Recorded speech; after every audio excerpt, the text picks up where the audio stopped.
Today we'll be having a lesson in bringing value to your online community. I'll start things off with a story, a personal anecdote that I experienced recently. For context, I manage a community for a content creator, and this creator, he's a YouTuber. This YouTuber in question, just out of circumstances, his life had become busy in recent times, in the past quarter of the year, in the past 3 months. And as a result, he was constantly traveling, going around different countries. He had personal obligations, his job, etc. And as a result, this online community that he had originally built and that he had hired me to manage was all of a sudden not seeing as much attention insofar as new forms of value additions were. His community wasn't receiving as many live calls as it once had. It wasn't receiving as many new courses as it once had. His community plateaued in terms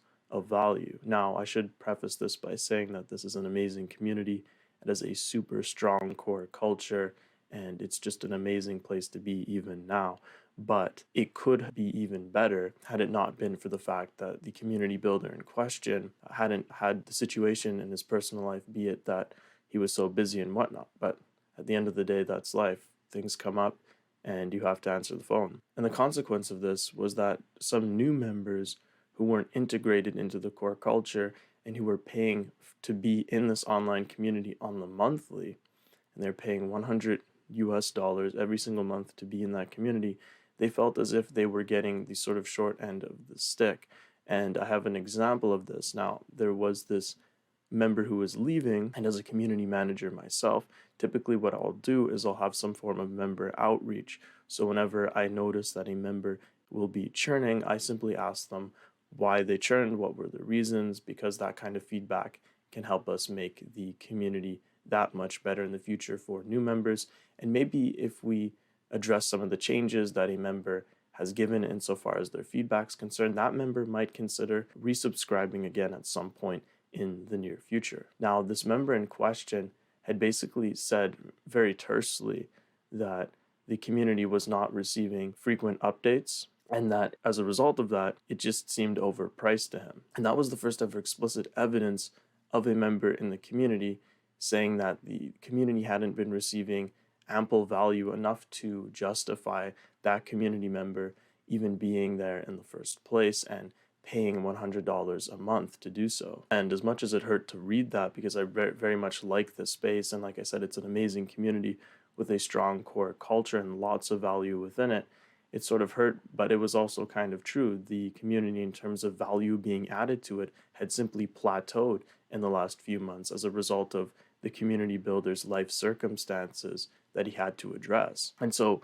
what is the lesson? The lesson is that if you're going to be having members, especially new members, who are not integrated into the core culture of your online community yet, if they're going to be paying some kind of money, and especially if it's high ticket, you better be updating your community with valuable additions on the monthly, and new valuable additions at that. Now I'm going to add some context to that particular lesson, and that is one of community management burnout. Know that burnout can occur with management.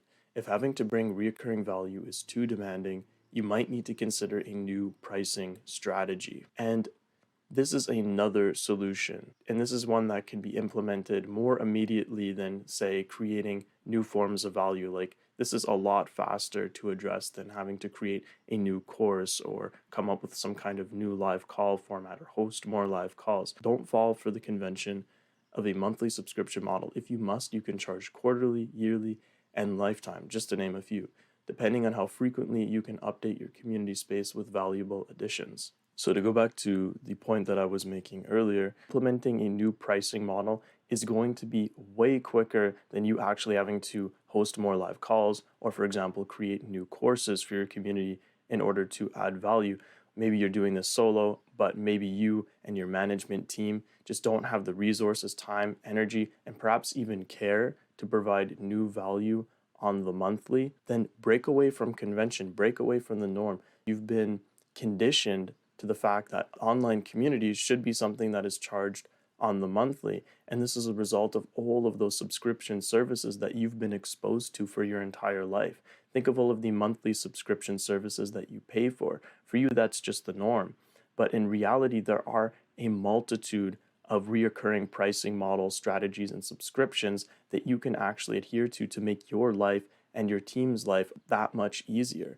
And so if you can't supply value on the monthly, you can choose to perhaps supply value on the quarterly or yearly, or perhaps even lifetime. And what this is actually going to enable you to do, say if you charge quarterly or yearly, is it sort of takes the pressure and the burden off your shoulders insofar as providing reoccurring value is concerned. So you don't necessarily have to put in new valuable additions, new courses, new calls every single month, because you actually can do this at a more slower pace. But this is just to say that you have many options that can work with the resources that you have. So choose a pricing model that actually works not only for you insofar as your team is concerned, the resources that they have, the time and energy that they can actually dedicate to producing new value for your community, but also for your members. Because if we consider the lesson that I told you at the beginning of this video with my brief story, the worst thing that could possibly happen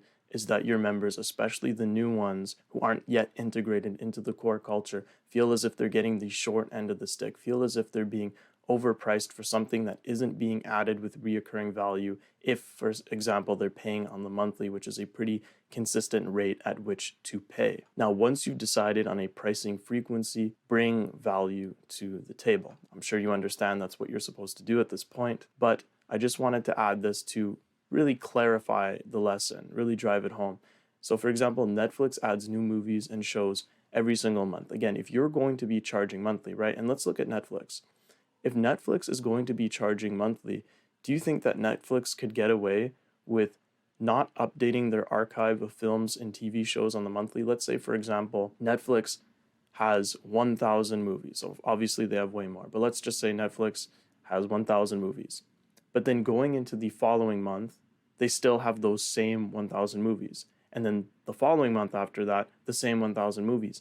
At some point, subscribers of Netflix will just say, hey, look, I've watched a ton of movies. I've really enjoyed my first month or two here. But at this point, they're just not adding anything new to the table. It's not that I don't like what's here. It's just that since I'm paying on the monthly, you'd think that they update this with new movies and TV shows. And if that isn't the case, then I just feel as if this is overpriced and I'll just take my money elsewhere. And so the same could be said of an online community subscription model. If members feel as if nothing new is being added, even if they enjoy the space for that matter, but if they feel as if nothing's being added and they're paying on the regular, then they don't feel as if they're being justified in terms of having to pay on the regular. And so they'll just take their money elsewhere. And so going forwards, commit to these steps. Ask yourself, what value do your members want on a regular basis? And again, this is sort of an intuitive question, but let's strengthen this question even further with an actionable step. You want to have some kind of end of the month survey, or just some kind of survey in general. And what this is going to do is it's going to ensure that you're not only providing value on a regular basis, but that you're actually providing the right kind of value on a regular basis. Because the worst thing that can happen is that you could actually be super consistent at providing value. And you can think that this lesson doesn't apply to you in any way, shape, or form, and that you're cool and you could just relax and ignore this part of the video. But it might be the case for you that you're actually providing value in the wrong directions. And what I mean by that is that in the community that I work in, when we had our end of the month survey at the end of the very first month of this online community's existence, we asked all of the members, what they were interested in, what they liked in the community, and we were very surprised with the answers that we received. We had assumed that members valued the live calls a lot, and so we were having multiple live calls per week as a result of our assumption. But with this survey, what we found out was that members actually enjoyed and prioritized and even came in the first place to the community for mainly the courses. And as a result of that, we completely shifted our game plan going forwards. We had way less live calls and we focused way more on producing courses. So the lesson in all of this is not only should you be providing value on the regular that satisfies whatever pricing model that you have with your online community, but you should also be making sure to provide the right kinds of value. If it's not the right kind of value, members are going to feel as if their money is not going into the right place, that they shouldn't feel justified in having to pay whatever it is that they're paying to be in your community if they're not being satisfied with what they came there for in the first place. So just be very careful with this. Provide value on the regular and make sure that it's the right kind of value. And the best way to figure out what members really want out of your community is to simply just ask them. And I should also clarify even further to the point of this survey is that make sure that it's an anonymous survey, right? Make sure that it's an anonymous survey when you're asking what members really want so that they can be as honest as possible when delivering an answer to you.